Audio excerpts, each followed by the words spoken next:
Ada banyak cara nelayan menangkap ikan di laut. Gak cuma dengan menjaring.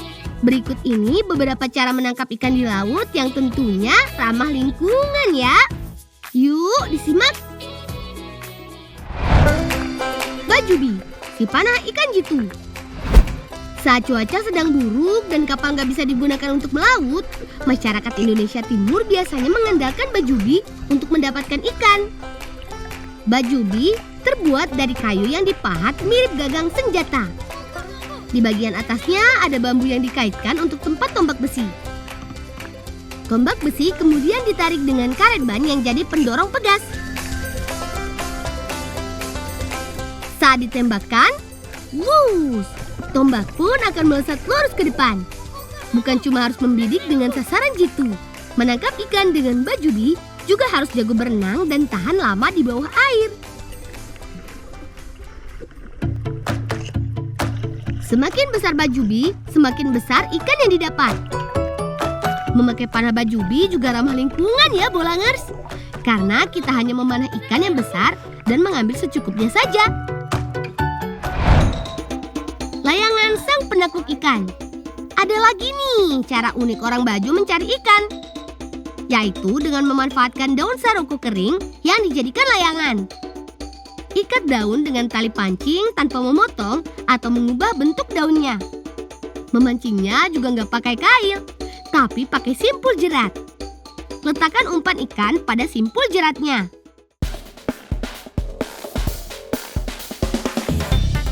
Lalu terbangkan deh.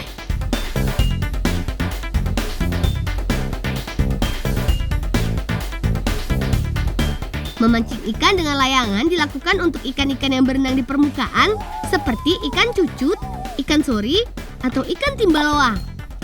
Biarkan layang-layang terbang dan umpan seolah bergerak hidup di permukaan air. Ikan bermulut panjang ini akan menyambar umpan yang mengambang. Makanya gak perlu pakai kail karena simpul jerat akan nyangkut di moncong ikan yang panjang bergerigi. Seru ya! Bak ambai jaring janur ramah lingkungan. Ada banyak cara orang Bajo mencari ikan di laut. Kalau bajubi dan main layangan dilakukan sendiri-sendiri, cara yang satu ini bisa dilakukan beramai-ramai 10-20 orang. Namanya bambai, yaitu mencari ikan memakai pukat dan tali yang disimpul dengan helai daun kelapa. Pukat atau jaring yang panjangnya 30 meter ini dibentang di laut sampai membentuk huruf U atau setengah lingkaran. Setelah itu, pasang ambai atau tali yang sudah diikat dengan janur kelapa. Sama seperti pukat, ambainya juga ditebar membentuk setengah lingkaran. Setelah itu beramai-ramai, ambai akan digoyang-goyang untuk menggiring ikan. Daun kelapa yang digerak-gerakkan dari depan membuat ikan ketakutan dan panik. Lalu berenang ke arah jaring yang dibentang tadi. Ikan pun langsung masuk perangkap jaring pukat deh. Mancing cakalang bareng si Camar. Lain orang Bajo, lain pula cara orang Maluku mencari ikan di Bolangers. Nelayan Maluku bekerja sama dengan burung camar untuk mencari ikan cakalang. Caranya dengan memperhatikan burung camar yang terbang di atas permukaan laut. Kalau ada burung camar yang bermain di permukaan air, maka di tempat itulah sudah dipastikan banyak cakalangnya. Setelah umpan disebar, sekarang tinggal menurunkan pancingan. Cakalang akan mengira kail pancing sebagai mangsanya, yaitu ikan kecil. Saat cakalang menggigit kail, langsung saja ditarik. Memancing cakalang butuh tenaga dan dilakukan harus cepat supaya ikan gak lepas dari kail. Seru ya? Memancing cakalang di laut bisa berjam-jam lamanya dan terkadang bikin mabuk laut. Salah satu cara mengatasinya adalah dengan berkumur air laut. Bulangpedia.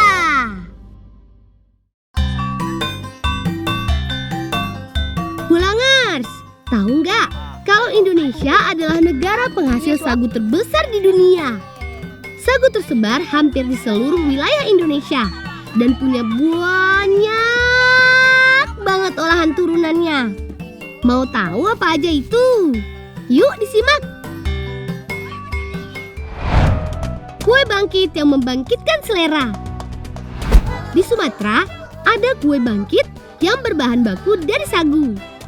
Bahan pelengkapnya hanya gula halus, telur, dan santan kelapa. Kunci kue bangkit terasa renyah dan tidak keras ada pada santannya. Jadi, jangan sampai lupa memasukkannya ya. Kue bangkit termasuk jajanan tradisional khas Melayu. Jadi, bukan cuma ada di Aceh aja ya. Bolangers bisa menemukan jajanan kue bangkit di Sumatera Utara, Jambi, Riau, dan Sumatera Barat. Rasanya yang manis bikin kue ini banyak yang suka. Bahkan masyarakat Tionghoa juga menjadikan kue bangkit sebagai kue khas saat perayaan Imlek.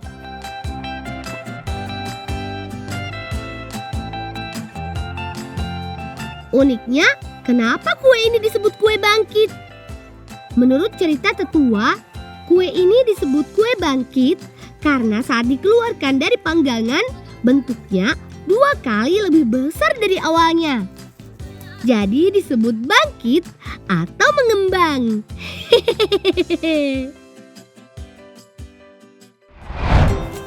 Kue bagea yang bikin bahagia. Kalau di Sumatera ada kue bangkit, di Maluku dan Sulawesi ada kue bagea jagoannya. Uniknya, selain menggunakan tepung sagu, bagea juga menggunakan tepung sagu sangrai. Selain warna yang berbeda, rasa tepung sagu sangrai lebih enak dibanding sagu kering. Tekstur kue bagea sangat keras, jadi lebih enak menikmatinya dengan segelas teh atau kopi ya, Bolangers. Sagu uha dari Pulau Buru. Selain papeda yang terkenal, ada sagu uha dari Pulau Buru yang gak kalah nikmat loh, Bolangers. Terbuat dari tepung sagu, parutan kelapa, dan ulat sagu yang sudah dibersihkan sebagai isiannya. Bungkus semua bahan dengan membelikan sisa daun sagu secara melingkar. Dan pastikan bungkusan sagu uhanya rapat.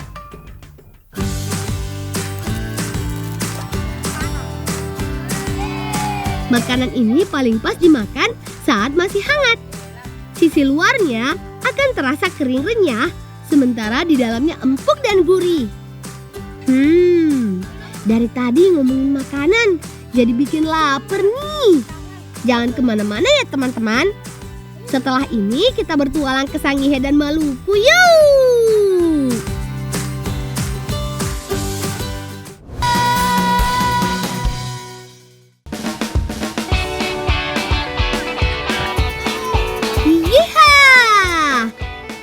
Ini namanya bahela-hela teman, yaitu cara menangkap ikan dengan ikan-ikanan dari kayu yang ujungnya dikasih tali pancing dan kail. Ikan-ikanan ini kami tarik sambil berlari di sepanjang pantai. Eits, tidak sembarangan berlari, karena kami harus memperhitungkan arah ombak datang agar ikan-ikanan ini tidak terbalik atau putus tali pancingnya. Persis seperti bermain layang-layang, tapi ini kami lakukan di air. Weh, stop. Mulia kalau DP ikan. Rianto, lihat dulu, Rianto. Iya, Lang, tuh Mulia. Lihat, kita dapat beberapa ikan. Semangat!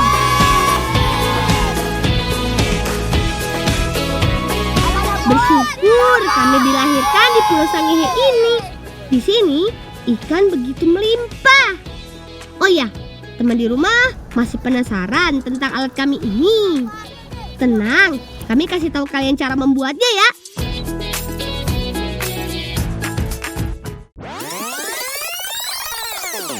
Tamang-tamang, hari ini torang mau bikin hawe ikan. Pertama, mau digambar dulu di papang.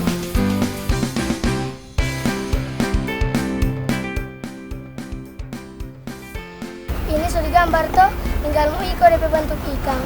Mau potong pakai gergaji. Bang, itu ikan sudah jadi, tolong di amplas. Ya, Bu. Teman-teman, kapan harus diamplas? supaya ada permukaan halus dan gampang mau cat.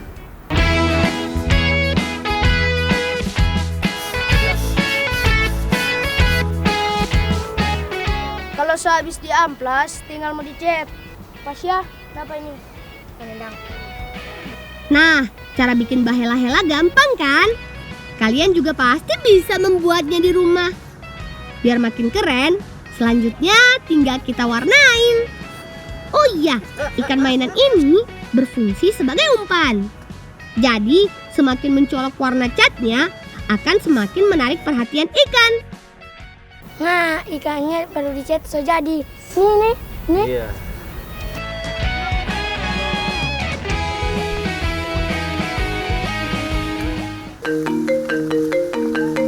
Nah, teman, selain banyak pohon kelapa, di kampungku ini juga banyak pohon kenari loh.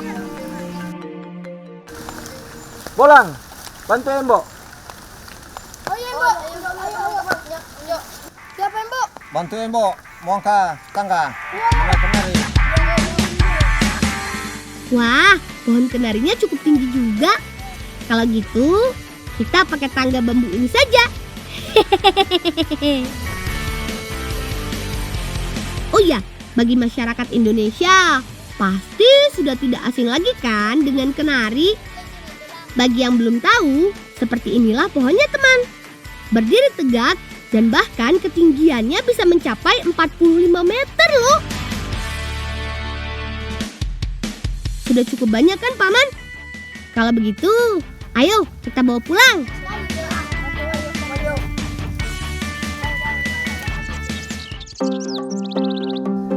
Buah kenari sudah siap nih. Saatnya kita olah menjadi halua kenari. Salah satu kue khas daerahku. Nah, ini dia biji kenari yang sudah dikupas.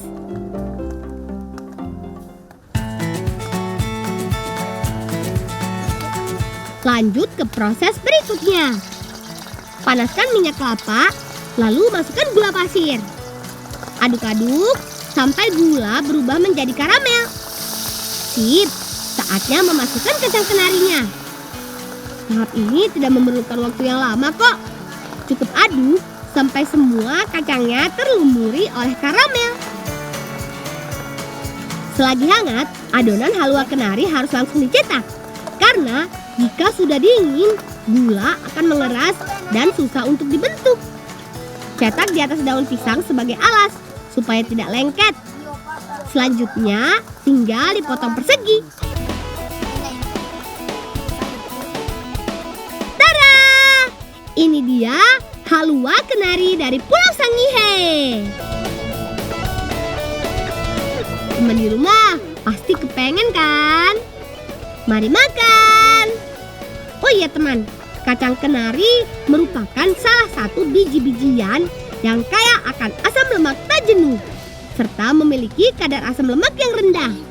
Mengkonsumsi kenari dapat melindungi jantung dan mengurangi resiko penyakit jantung koroner loh. Dahsyat kan khasiatnya? Kalau begitu, ayo kita habiskan. Jangan sampai tersisa.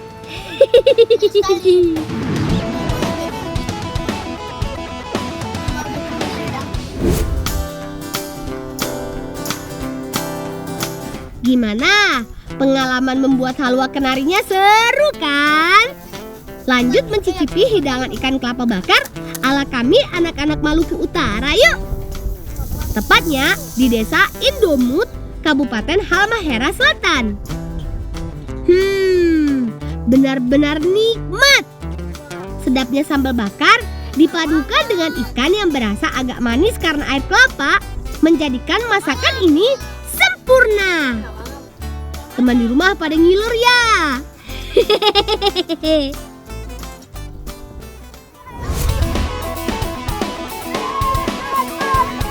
Sambil menyusuri indahnya kampung kami, aku kasih tahu cara membuatnya ya.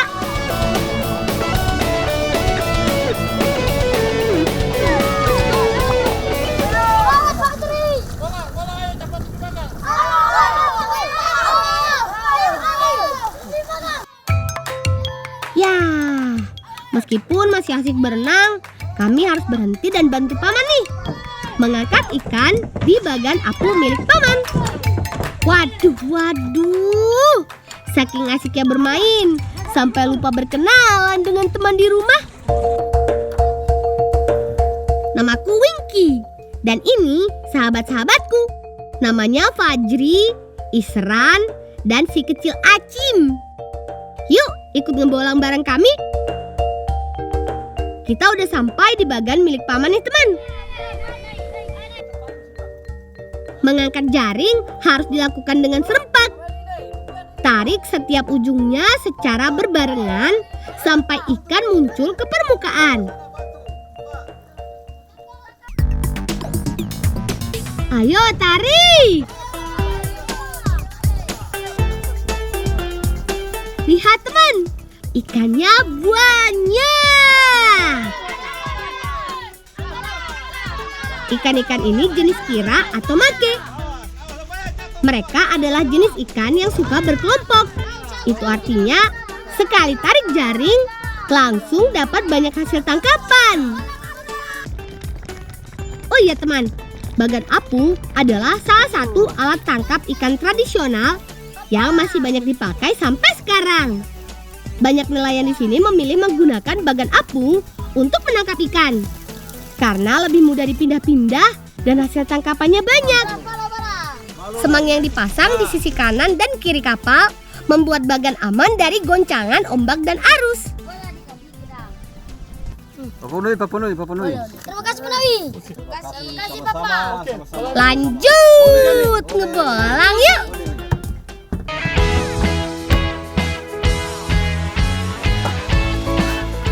Nah teman, ikan-ikan yang kita dapatkan biasanya langsung dibersihkan dan diawetkan.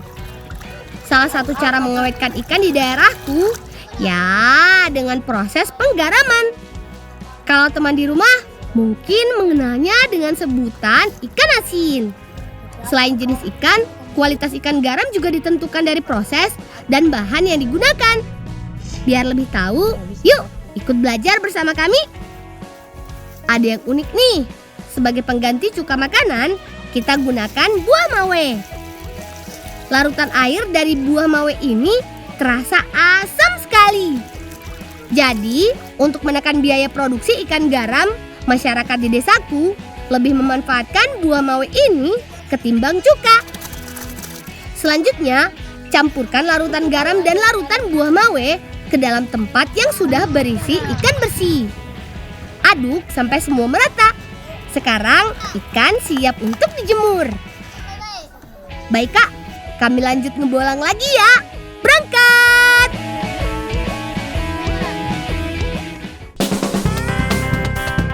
Teman, di kampungku selain ikan yang melimpah, pohon kelapa juga tumbuh subur di sini. Nah, hari ini kami mau bikin masakan istimewa nih, yaitu ikan bakar dalam kelapa. Siapkan beberapa butir buah kelapa. Lubangi dan buang sebagian airnya.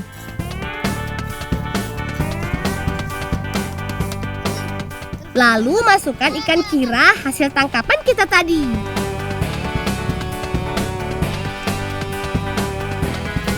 Lalu bakar di atas api. Sambil menunggu ikannya matang, kita buat sambal bakar khas desaku. Cabai, tomat, bawang merah, semua diulek sampai halus. Ini yang istimewa teman. Sambalnya kami kasih arang batok kelapa. Dengan cara seperti ini, bumbu sambal akan berpadu dengan aroma khas batok kelapa yang dibakar. Aromanya semerbak sekali.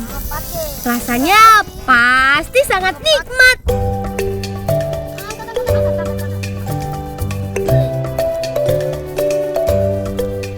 Nah teman, begitulah cara kami anak-anak Indomut membuat ikan bakar kelapa dan sambal bakar khas kampung kami. Teman di rumah selamat mencoba ya. Caranya gampang kan? Tetap jaga kesehatan dan salam bocah petualang.